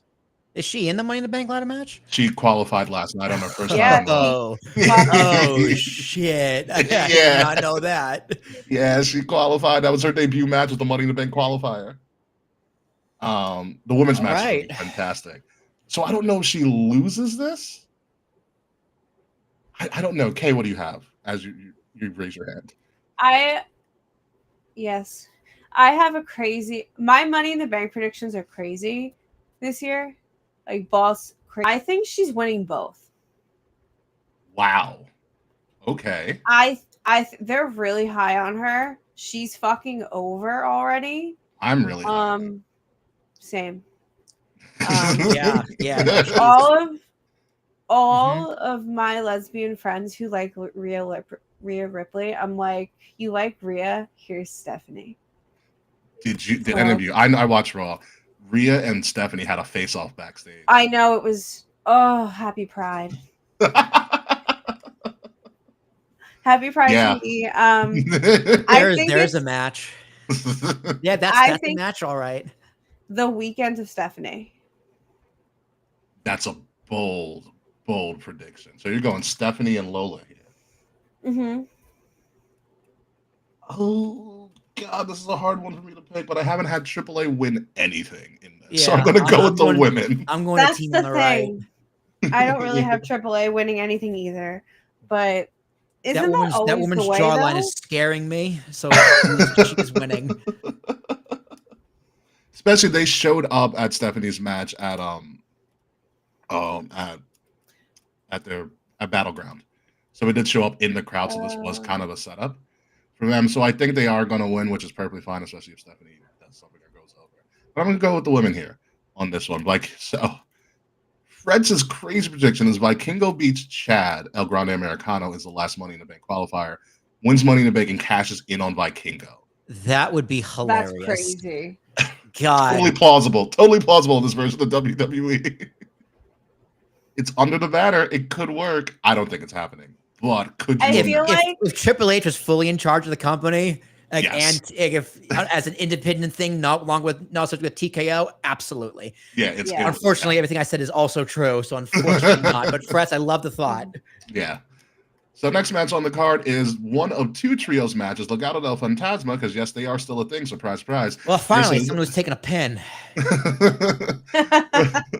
Versus El Hijo de Dr. Wagner Jr. That is all somebody's name. Pagano and Mr. Dr. Face, his dad. It's Mr. Dr. And Psycho Clown. This match also all the lucha things. This is going to be a crazy match. It's one, like I said, one of two trios matches. So I feel like WWE faction is going to win one, and another WWE faction is going to lose. It's going to lose the other one. And for this one, again, I don't know much about the AAA performances. One of the reasons I'm going to tune in for Worlds Collide is because I want to learn about these guys. I've never watched the full lucha promotion ever. So, yeah. So I'm going to go with the luchadors here that are not in WWE. I'm going to go with El Hijo de Dr. Wagner Jr., Pagano, and Psycho Clown. Yeah, hey, I'm also going with the Insane Clown Posse. That one, yes. I, too, am going for the Clown. I also will skip this match because I am afraid of clowns. Like that bad? Well, so we're going to lie to you because we all picked the same one, didn't we? Yeah, we did. Okay, so you'll know. That's very, very true. You definitely will now. So there's that. So the final match that we have on the card is the LWO versus Octagon Jr., Aerostar, and Mr. Iguana. Mr. Iguana just looks like Pitbull, but green. He does look like a green Pitbull. He does look like I love that. I want to know more about him. I do too. He like in a AAA promotion, he just kind of looks like he doesn't belong. But he's gonna be a thing. I think it's gonna be interesting. But I think the LWO does win this one. Same. LWO being Joaquin, Cruz del Toro, and Dragon Lee in this one. But I'm gonna go with the LWO here. Will, what do you got? Yeah, LWO. Yeah, LWO. Literally. I have no idea what Will just said. Do you know what Will said, Kay? No, I thought he picked LWO. I'm gonna go with that until he tells us otherwise and then fixes his connection. Okay, remember when you had the one with the bad connection all the time? Yeah, look at me. How does it feel? Feels great. I bet it does. So for right now, we're gonna say Will's going with the LWO. Here we go. Will, can you confirm or not LWO? Oh, there's two of him. Yeah, that's gonna change in a second. Yeah, LWO. There we go. LWO is a international brand. Like LWO is bigger than just WWE, right? Like everyone in Latin America probably knows the LWO. Includes wrestling fan knows what the LWO is. Yeah. So, yeah, they're winning for the culture, right? That kind of thing. Yes, for the culture. Yes, you're learning, Will. Congratulations. Congratulations, learning for the culture. And that's what we have on the card right now for Worlds Collide. So it's now time to crown it and let us know how good do you think this event is going to be. 1 being the best thing in the world, 1 being the worst thing in the world, my apologies, 10 being the best thing. I'm going to go, this is a debut. It's going to be very much a global event to kick off Money in the Bank weekend, which I really do enjoy. It's really going to set the tone. And I think, the members of AAA are going to be wild and going to bring it. And I also think a lot of the Hispanic performers or the Latin performers, my apologies, are going to put on a show that are in WWE, because I feel like a lot of them have either performed or wanted to perform in AAA. So I think, hey, bars. So I think this is going to be a very big dream come true for a lot of them. I'm predicting a very raucous crowd for this, like a very, very just intense crowd. Probably going to remind us of Puerto Rico. I kind of get that vibe. And I think because that's going to elevate it to an 8. What do you got, Kay? I'm giving it an 8. Boris agrees. Mm-hmm. Yeah. Well, what do you got? 8? I'm gonna go 7. Okay. I like everything you guys said, but I think American wrestling fans, right? We have an idea of what we think a new AAA show would be. It's a lot of what needs to be a luchador, that kind of match style. So I'm hoping that the matches have a little more variety, and it's not just that same kind of fast-paced acrobatic match over and over and over again. Because as much as WCW gets praised for bringing in AAA, all their matches were pretty much the exact same. So I hope there's some variety in the matches. So, set the bar and hope they achieve it. So I'm going to go 7. Okay. Fair enough. So 8, 8, and 7. Fred's previously said 8. Let's move on to that too. The big one this week and one of the most exciting events of the year. Money in the Bank is this weekend one of the most unpredictable events of the year. It is literally going to be down the road from where AAA is going to be. AAA is going to be at the Forum in LA, which is the former home of the Los Angeles Lakers, according to the Staples Center, now the Crypto.com Arena. And then you can literally walk from the Forum to, I believe, the Intuit Dome, which is going to be all in the same area back in LA. The Intuit Dome is where they held the first Raw on Netflix. So expect a wild light show galore for this. Expect some really crazy cool. visual. Yeah, expect some really crazy visuals for this event. Currently, right now, for Money in the Bank, there's 4 matches. I don't think anything else is going to be put on here because the men's and the women's Money in Bank ladder matches are probably going to go really long. So expect those to go really, really long. It's going to be a wild time for this. Will and I have been to a Money in the Bank, and it was crazy, and it was so much fun. Bailey cashed in. That was great. I cried a little bit on the inside. Oh, that was the resurgence of Bailey at that time. It was. Bailey cashed in that night, and Mustafa Brock Lesnar murder a man. Mustafa Ali's push ended in one foul swoop because that was the return of Brock Lesnar, which brought us Boombox Brock, which was awesome. Incredible. Yeah, have you guys seen long hair Brock? It's like I haven't seen long hair Brock. It's kind of like midlife crisis Brock, honestly. I like it. Well, and Sable also just never smiles, and we're like, Sable just kind of looks miserable. Yeah, I will tell you that. I'm like, Sable, you're okay, girl. What's going on? And because she knows the lawsuit her husband's involved with. Probably. True. Although I will say this randomly, Cyborg, real quick. Brock Lesnar's daughter is like the #1 shot putter in college. And Brock Lesnar's daughter I've got seen all that. her genes from Brock. Brock Lesnar. She got Brock's face. She got nothing from Sable. Not a goddamn thing. You're so correct on that. But she's a great shot putter. I was like, wow, that's great form. I used to Yeah. shot put in high Dude, school. she didn't even get Sable's hair color. The hair is lighter like Brock's. Yeah, the hair is so Brock. It is She so is Brock. just like him. She is an insane athlete. Yeah. I'm very scared. I can't wait to see her in the Olympics, hopefully. That'd be pretty awesome. That'd be really, really awesome. So moving on to Money in the Bank, we're going to do some predictions here with the men's Money in the Bank ladder match. LA Knight, Solo Sikoa, Seth freaking Rollins, Andrade, Penta, and the final qualifier, El Grande Americano, who beat CM Punk and AJ Styles in the main event of Raw in a triple threat to get the last qualifying spot. It's so funny. Yeah. I don't know what to say. I don't know what to say. Humor I was so subjective. I was so kind of ticked. I was like, they're really pushing this El Grande Americano angle, aren't they? God, it's incredible. Do they still say they don't say he's from the Gulf of America anymore, though, do they? No, I think they scratched that. They scratched that. I was like, okay, too far. That's one step too far for whatever reason. Yeah. But- So quick facts about the men's Money in the Bank.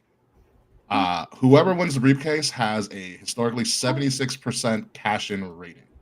They've gone, I think, 19 of 25 or something like that. Something like that. Yeah. Yeah. So notable losses were Theory screwed up his cash. No, Theory got the United States Championship. U.S. title.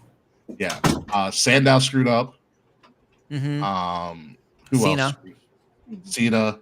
Baron Corbin. Baron Corbin. Baron Corbin famously screwed up because that was Yeah. a backstage politics thing. Otis, Oh, yeah. technically, I guess, but he lost it. No, that doesn't count. Well, he gave it lost to the Miz, and Miz cashed Yeah. in. I forgot who the other ones were, but someone knows a list of all the people who failed to cash in. Mhm. Yes, 75% chance of cashing in and becoming a champion over whatever title you have here. I don't know who to pick here. Conventional wisdom says Seth's doing this because he's the hottest storyline right now. LA Knight, I don't think has a chance in hell. Andrade, I don't. I don't. Listen, I like LA Knight, but I think if he needs a character tweak at this point. I think you've hit the LA Knight ceiling, unfortunately. Dude, LA Knight is the one Seth Rollins knocks off the ladder before he climbs up and finishes it.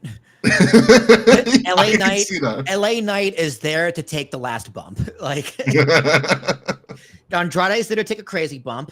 Penta is there to do something crazy. Perform said crazy bump. Crazy bump. Solo is, I don't know why Solo is there. And El Grande Americano is there for pomp and circumstance. Like, the only person who can possibly win this is Seth Rollins, because everyone else, with the exception of Penta, and El Grande Americano, has been booked terribly, but the briefcase doesn't help them. The briefcase is going to slide exactly into that main event scene with Seth Rollins, and it's going to be hilarious. Because you know why? Because Paul Heyman's going to carry it. To get the Paul Heyman like strut with the briefcase. Yes, it's gonna be funny. It's like he's just going to work. Like Paul Heyman's just gonna be like be the old briefcase, a black one. Yeah, it's Money in the Bank. It's gonna win. And Seth's gonna have matching outfits for the Money in the Bank briefcase. Like, come on, guys, this shit writes itself. Oh, Mr. Kennedy was the one that failed the cash, and how did we forget that one? Thank you, man. It was Kennedy. I thought Kennedy lost it to someone. Did he lose it to Edge in a match? Something like that. I don't know if that counts in their industry. Because the first one to fail the cash in was Cena at Raw 1000. Yeah. And something like that. So it's weird. So conventional isn't Seth. I can see Solo winning because you have that beef with Jacob Fatu. You can kind of run something there. Dude, but no one likes Solo. Like, Solo is this, which would make him the perfect Money in the Bank person. I guess. Heyman does the Brock boombox with the case. I would pay all the money in the world to see that every single week. Every single week. You know, Money in the Bank always goes to somebody you sometimes just don't see coming. It's never always like the most predictable person. That's why Seth seems like the right answer and probably is the right answer, but knowing WWE, it may be too obvious of an answer for them to do. God, El Grande Americano winning would be the weirdest thing ever. It's not a championship gimmick though.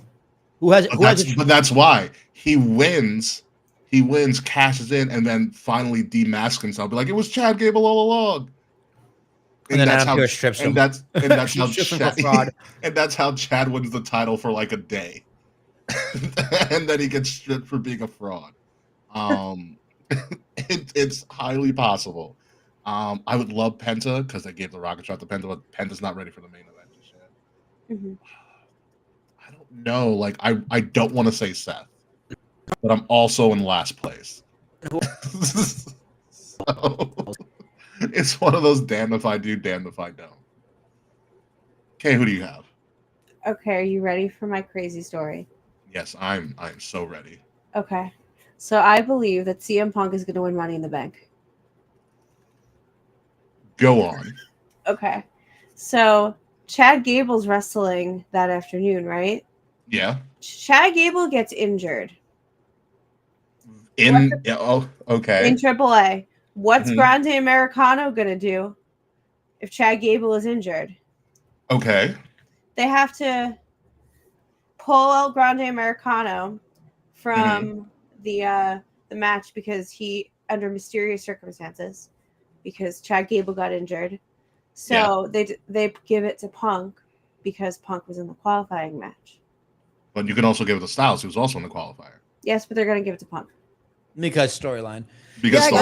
I could see Punk costing Seth. Mm-hmm. That's exactly it. Like, I think Punk costs Seth regardless. Yes.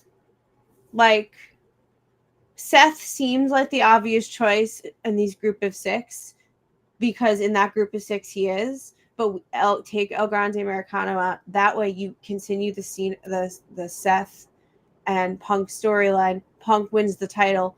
Punk cashes it on Cena. And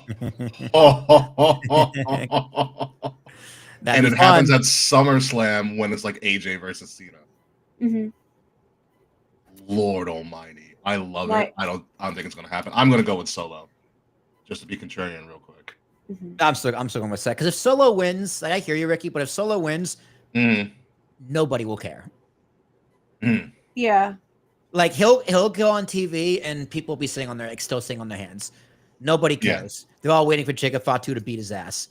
Like, I mean, Solo could also cash in on Jacob. But you're just giving me more reason to tell you why CM Punk's gonna win. CM Punk is. I feel like you were going to tell us all the reasons why CM Punk was going to win, regardless.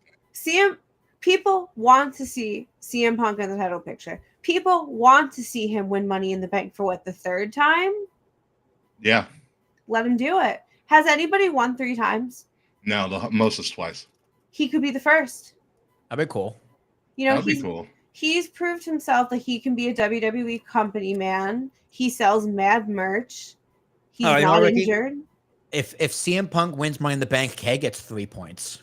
You know what? I agree to that. If you're gonna make prediction from first place, okay, yeah. If CM Punk wins Money in the Bank, Kay gets 3 points. So are you gonna? Is CM Punk your official answer? Points. Yeah, it is.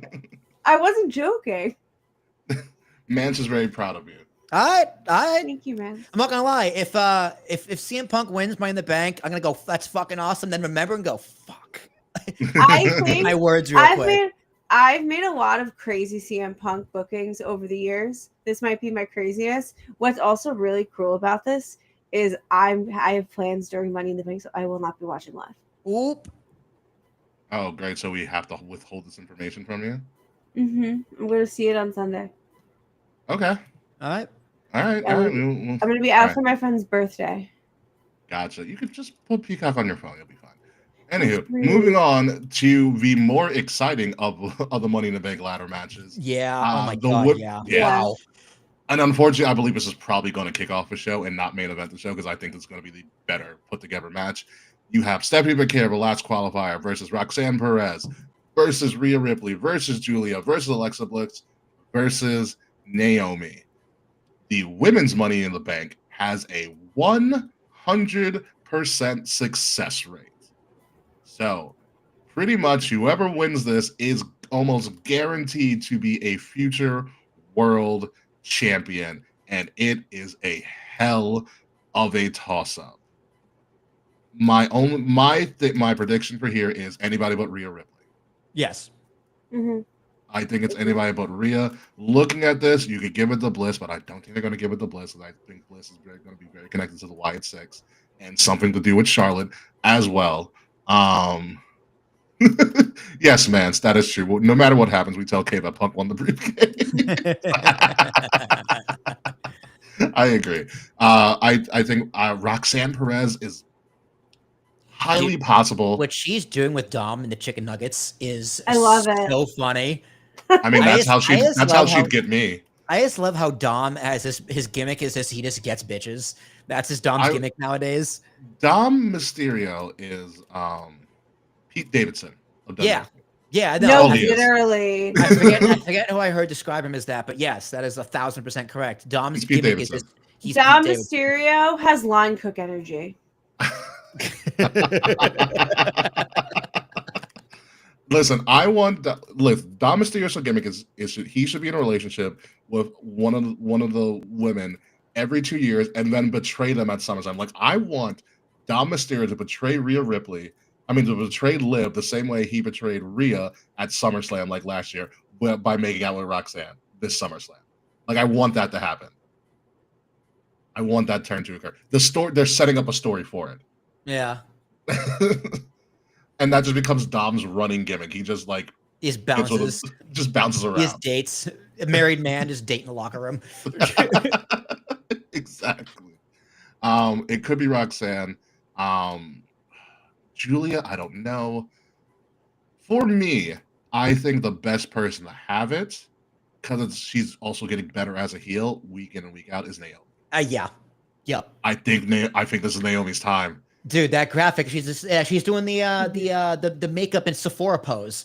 Yeah. She's fucking winning.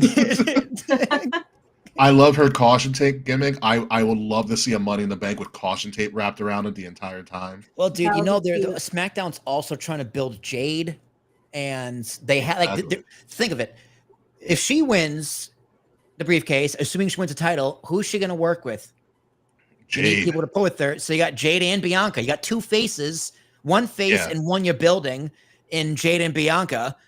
And then you even got Tiffy, who's that third face. You got 3 opponents lined up for Naomi. Yeah. And she is doing great work as a heel. Her spats back and forth with Jade Cargill on Twitter are amazing. Oh my God. No, when she's like, yeah, she goes, I wish. Jade. As Will can is inaudible, but pretty much freaking I will. Yeah, we'll be back. Pretty much under like Jade Cargill's like post about Truth. She was like I wish it was you I was leaving. That's so funny. And then she posts like she's like I'm trying to send her back to AEW. Like Naomi just goes off on Jade. It's hilarious. She gets. You're like I hate that he's gone and you're still here. You're like making me second guess my Stephanie pick now. Listen, I get the Stephanie pick. It makes all the sense in the world, but I think Naomi is just the best heel right now in the women's Naomi division. was my other choice. Yeah, I mean, Stephanie would make a lot of sense, but that's a major push. Literally, the first week on the roster, on the main roster on Raw, you win the Money in the Bank qualifying match, and then you win Money in the Bank. At least they made Tiffany Stratton do an elimination chamber. Yeah, but it makes her look so strong. Yeah, I know, but that's the thing. Like, we are in the era of WWE right now where we are building the new generation.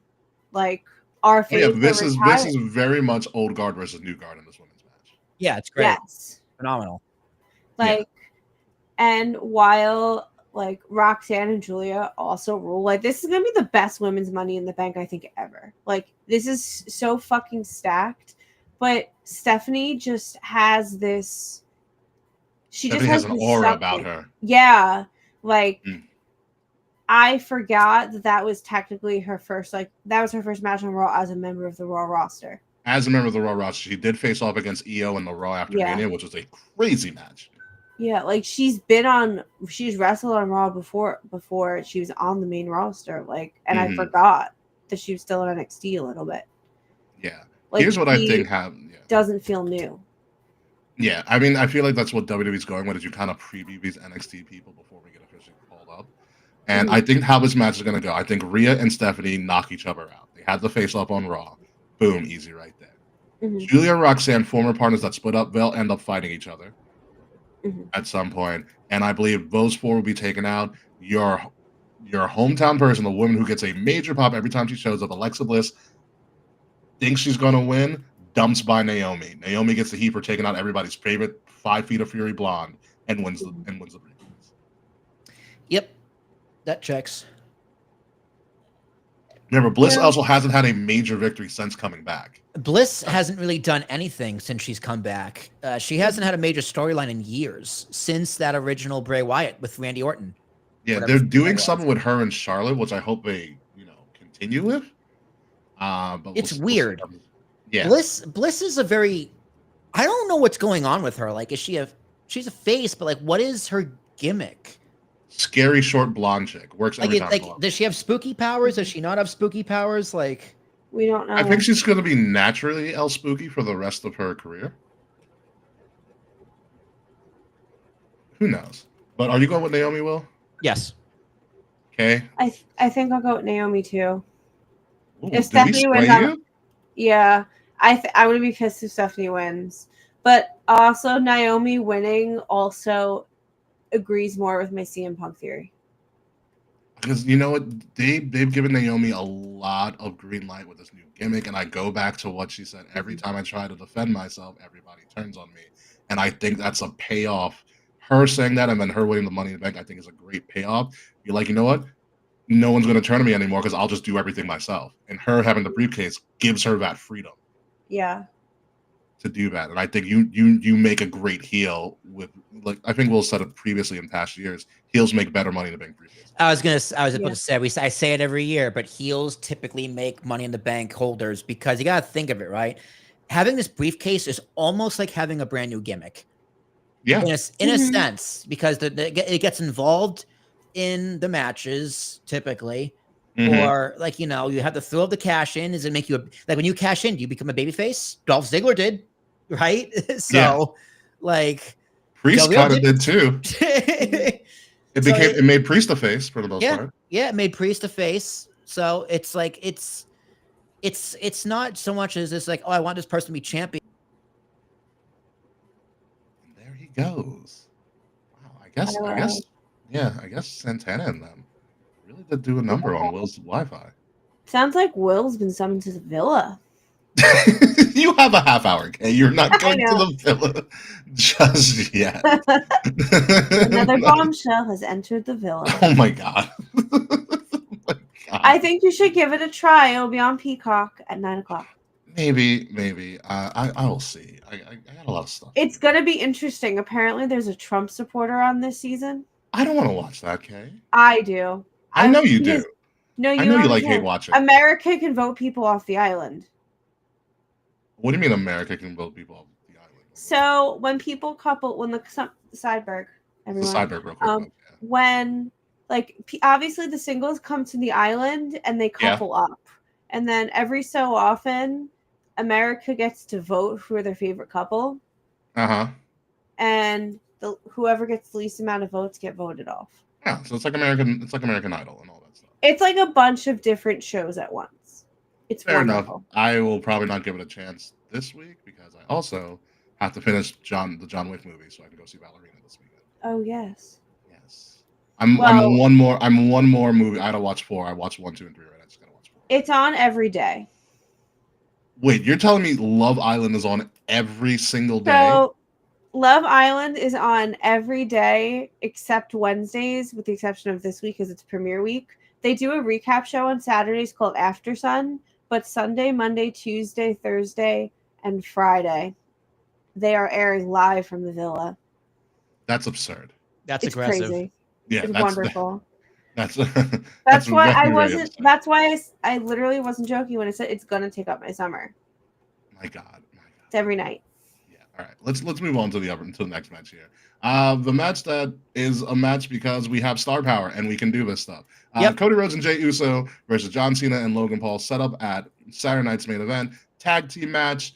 Your classic mega heels versus mega faces because Jey Uso is over like Rover. It is absolutely absurd how many times kids are just right there where he's walking down and doing his yeet arm movements. I didn't know WWE had a kids section. It was like just kids clearly they do. Clearly they do. I don't know what's gonna go on with this one. This is a toss up. Do you want the heels to win? Do you want the faces to win? Does it even really matter in the long run? Probably not. This might main event, which would be so fucking unfortunate. It's going to main event, definitely. It's too much. There's too much money invested in these contracts not to main event. With the outlier being Jey Uso, probably.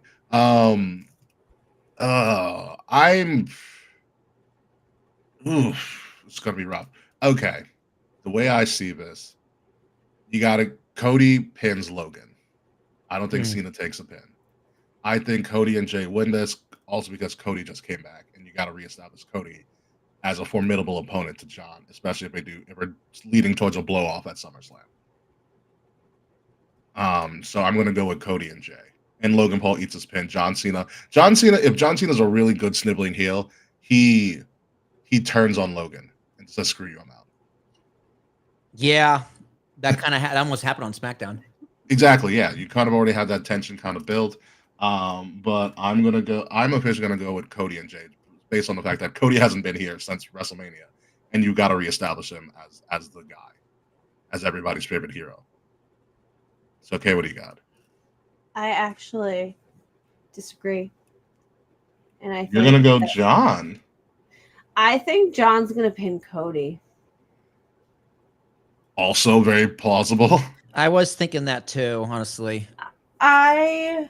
Cena needs to really do something to spice up this heel run. Since What, you don't like the 7th and 8th moves of Doom, the kick in the balls and the title to the face? I'm not as mad about Cena's heel run as everybody else is, but I agree it's a little stale. And I don't want Logan Paul to being the technical victor, but I don't know. I feel like I don't know what I feel really, because I know what I feel in about my this match brain, either, to be honest with you. everything is just circling back to CM Punk winning Money in the Bank. That's where your default mind is going to. I want Punk to win Money in the Bank, and I want Punk to come out at the end of this match and indicate to Cena I'm coming for you, and also come and help his friend Jey Uso. I like the idea of all right, if I agree with your Punk winning, which I don't think is going to happen, obviously, because I made the alternate prediction. I like your Punk winning in this format, Punk winning Money in the Bank, and then dethroning Cena. But I think you keep it a secret, and you keep it separate, like Punk coming out and dethroning Cena at a major event, SummerSlam. When they haven't really seen each other on TV, I think is a great FU. He cashes. Go ahead. No, I was going to say, I don't think he's going to cash in on his friend. Oh, yeah, definitely not. But keeping Punk and Cena separate on separate shows, I think is the great move. Because then Punk can eventually get the last laugh at Cena's last SummerSlam. Literally, win the title, go into the crowd, blow him a kiss, and then run away. My thoughts exactly. Blow him a kiss. I have a vision. I would love for Cena or Punk to get the last laugh on Cena.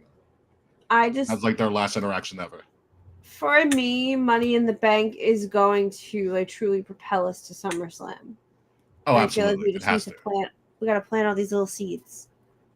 Yeah, it has to. So, Will, who do you got? I'm gonna go Cena and Logan as well. Cena needs to win. Cody can eat the loss.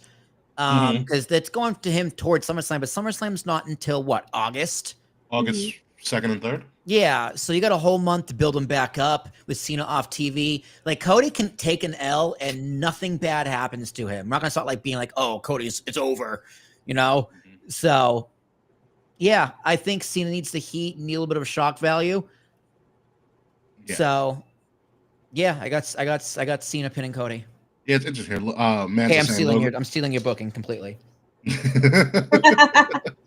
That's fine. Mansa saying Logan repeatedly saves John from being pinned, but after the Super Crossroads and the splash, Cena abandons Logan to be pinned. I can see that as well, Mans. I like that.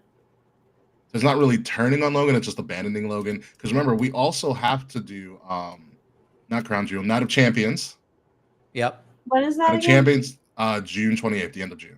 So beginning of June, Money in the Bank, end of June's Night of Champions. Bro, it's fucking Pride. Let me rest. You know, so I can also see, as Mans is probably predicting, Cena abandons Logan. Logan gets the pin. Logan then challenges Cena for the title at Night of Champions in Saudi Arabia. Ew. That makes sense, but I hate it. I know, but it's one of those things. It's It's one of those things that might that actually makes so happen. much sense. It's so plausible. It's almost too plausible. It is almost too plausible that it might actually. God fucking damn it. What? What? Oh, yep, he's gone again. Bye. He's on again. Well, as Will tries to figure something else out, let's move on. It's almost my lights almost went out. Actually, but I the like last he yelled and it made me check what the Yankees score is to see if he was yelling about baseball. it might be the Yankees score. I'll be completely It's not honest y'all with are you. winning. It's Oh, his. good. All right. So the final match on the Money in the Bank card that we know of so far, Becky Lynch, Lyra Valkyria. This is what I believe to be the blow-off match for the Women's Intercontinental Championship. If you're keeping count since NXT, they have fought one-on-one two times before. This is going to be the third for championship belts, I believe, or it might be the third on the main roster as well. Lyra has improved so much in this feud from the beginning. She's fired back at Becky. She's kind of got her own thing now. The big question is, does Becky go like 0 for 3, 0 for 4 against Lyra in championship matches? I think Becky's winning. Oh, I think she's winning. Full stop. You think so? Yes. Because if I remember correctly, if Becky loses, she cannot challenge for the IC title as long as Lyra's the champion. Champion, yeah. It's a very big Cody Rhodes stipulation. That's what I was thinking too. It was giving me Cody Rhodes energy, but I don't know. I feel like Becky's going to win it. Let her make the IC title. Like, not saying Lyra's not making the title feel important and good or whatever. Doing better with it. She's doing better with it, but Becky can elevate it. Like, the Intercontinental Championship in general is a prestigious title, and like while Lyra is great, I like her a lot. Mhm. Becky will elevate that title and make it feel like more. It's a tough call. Cause When did Lyra win again? I don't remember. she won around the same time Chelsea won hers. Chelsea won the US title. So like it's been like a fair like title reign. Like she can drop like it's Almost not, 6 months. Yeah, like it's a good first championship reign. Like she's not buried by losing. Mm-hmm. And by dropping, this can let Lyra, you know, if they feel she's ready for the main event picture, she can scoot into there. I don't think she is, but it's also so. You also have, now that I'm thinking about it, you also have a bunch of new faces. Roxanne's on Raw. Stephanie's on Raw. Stephanie McCare is on Raw. Any of them could go for Becky. Jordan Grace is probably going to SmackDown. Yeah, I heard that too. Don't be surprised after some further evaluation if Mariah May shows up on Raw too. Mariah May versus Becky Lynch, sold. Oh, that's she keeps her money match. If she keeps her character, if Mariah May keeps like the foundation of her character, if she does indeed show up in WWE, easy money. Easy money right there. I just think NXT needs her more so she can get used to like WWE. Should give her like a Ricky Saints run. Yeah. You know, let her get used to like the cameras and shit. But like she's also used to those cameras, but she's probably not used to WWE's cameras. WWE still probably does shit differently than AEW does. Absolutely. You know, I mean, and also on the Mariah May front, the best thing they could do with Mariah May, she has to show up at Evolution. She answers a challenge. Mm-hmm. You hold her off until Evolution. Yeah. Which is, and also after Night of Champions, you have Evolution, you have Saturday Night's Main Event, so you have a whole bunch of other stuff as well. Will is, I I think It looks I'm like he was back. like a DJ. Yeah, I think I you're turned back. off my router and turned it back on. So I don't know why this is happening every single week. It's only Neither do really, I, actually. it's only just when we do this do I have like severe internet problems. Yeah, I can hear it in you. Oh, this is a tough one for me. It was Becky Lynch, Lyra toss up. This time. Ugh. Last one was Sarah. I have no idea what he said. Fucker. I can hear you guys. I can hear you guys just fine. Yeah. We can't hear you. Fine though. You come in and out from time to time. Geez, I hate to say that I might be agreeing with you with Becky winning. You know, with Becky winning because like I think Lyra can progress in this. I think she's built up enough through Becky. And also, we have to see Lyra with other opponents. Like every time Lyra, I thought looked really, really good in the matches when she lost to Nia and Queen of the which is phenomenal for her. But I mean, it's good. Yeah, you know, it does make kind of booking sense. And the only reason Becky came back, as well disappears again, the only reason Becky came back is he said as long as they can give her a good storyline. Yeah. And I think Becky having an IC run is a quality storyline to be It's something she can laud over the rest of the 4 horsewomen. Yeah, that as well. So I'm you know what? I'm gonna go with Becky here. Yay. I think it's a very heelish choice I got here for all of them except like the Cody match and stuff. So Becky, we have no idea who Will's going to choose right now. At this point, is a mystery. We'll find out next week. We'll find out next week or something if he ever comes back at any point in time. So at this point, if Will does not return, that is our show, folks. Or for the most part, before we get to the end of the show, we do want to try to predict how good this Money in the Bank event will be. 1 being the worst thing ever, 10 being the best in the world. Here is Will back. Will, before we get to our predictions, Becky or Lyra, real quick before you go out. Becky. Okay, it's a clean sweep for Becky. Yep. Clean sweep for Becky here for all the things Kay said. Kay's on the ball tonight. Thank you. Kay is taking first place very seriously, and I don't like yeah. Something I need you guys to understand, I'm very competitive, and I love being I can tell. I can tell. I remember in your Valkyrie days, all of y'all were very competitive. Very dangerous crew at that time. I'm about it. I love it. I love the hustle, Kay. I love the confidence. So I got that hustle, loyalty, and respect. Yeah, someone has to. Hell yeah. I don't. So, I'm petty. So it's time for us to comment again, folks. Well, how good do you think this Money in the Bank will be? I mean, outside of the Money in the Bank ladder matches, it could go well, it could go not well. The Money in the Bank's always exciting. Something crazy is always going to happen in those matches. Someone's going to take a huge bump. Something's going to be memorable. I'm also going to go with an 8 here. I don't think it's going to be as low as a 7.5, but I don't think it's going to be like the greatest Money in the Bank ladder.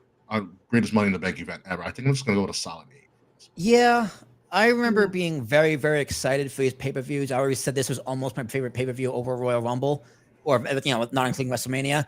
Yeah. But the past few years, they've been good, but nothing necessarily memorable.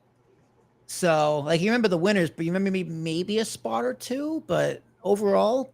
Yeah, the last spot I remember was last year when Chelsea took that crazy bump to the outside. Yeah, and I feel like Survivor Series with War Games has overtaken Money in the Bank of like the actual, big 4. Remember we were saying for a while is Money in the Bank was either the 5th or approaching into the big 4. Money in the Bank is the 5th major. Money in the Bank. Money in the Bank is now clearly once again number 5. Number 5. Yeah. When it was previously number 4. So yeah. Yeah, I'm gonna go 7.5 because I'm it's the bar. I'm expecting the bar for this show. Okay, what do you got?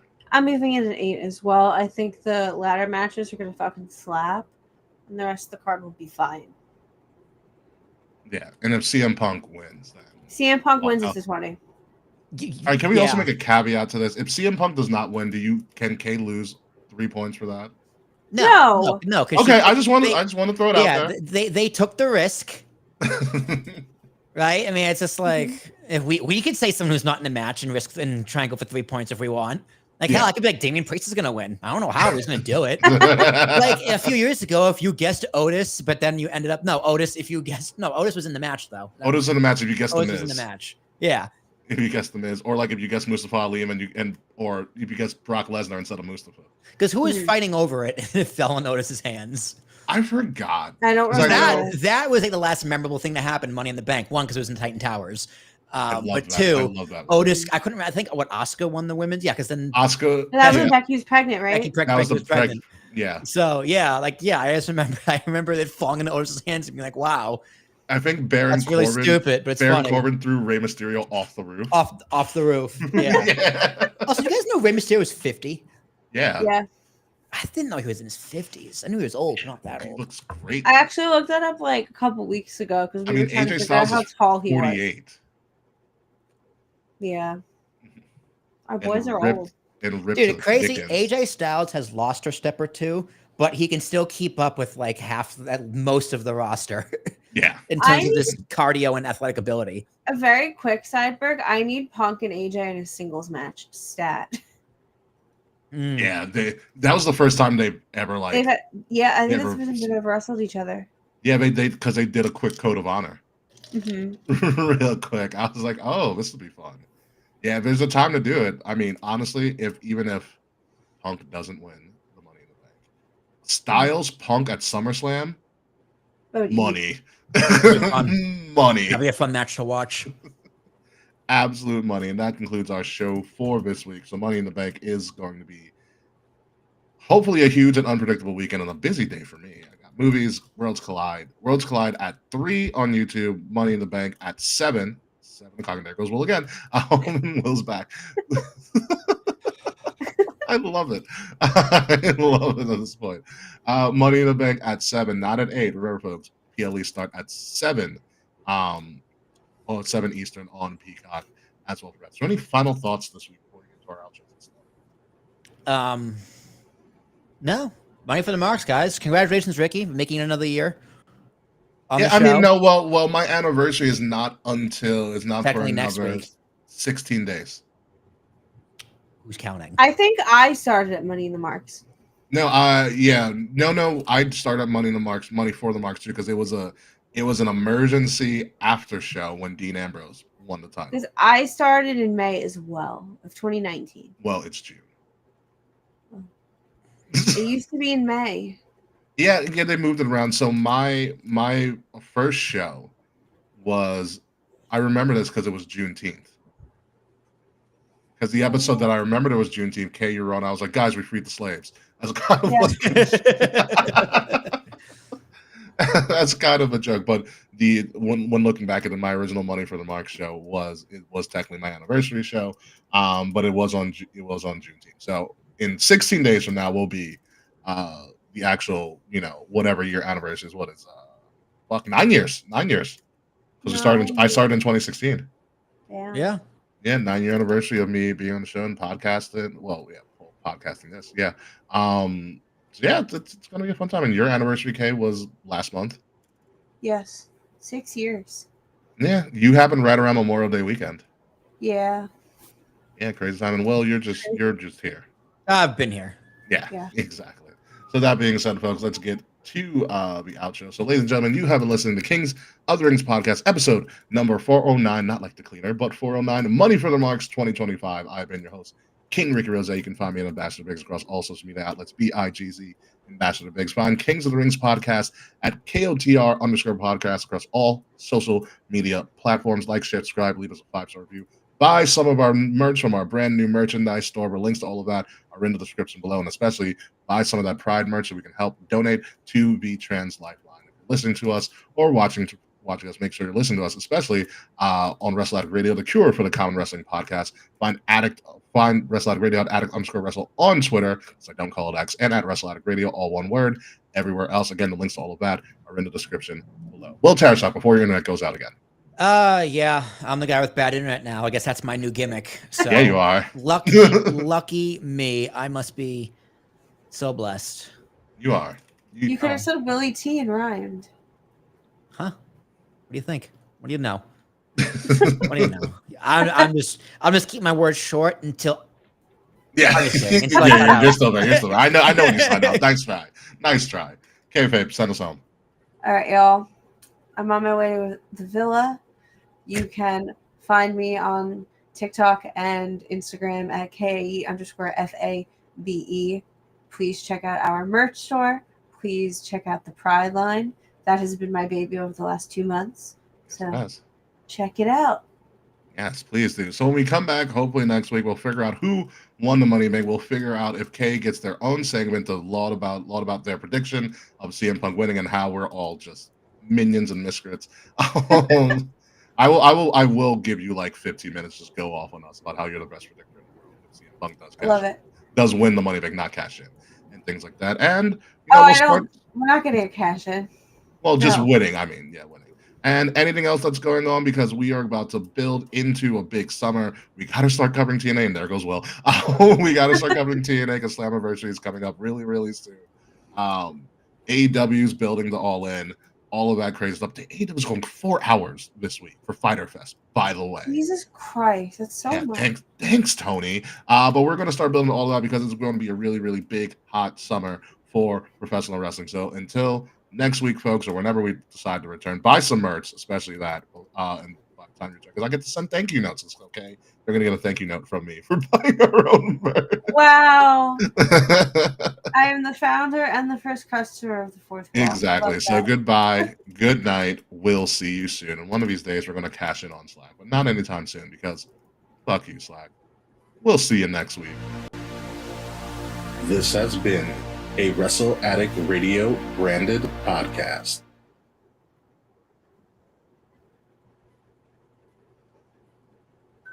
Yeah, comes back so then you can leave.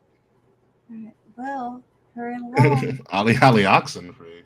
And we finished on time. Look at you, 7 minutes to spare, Kay. Yes. I have to move to the living room, get to the big screen.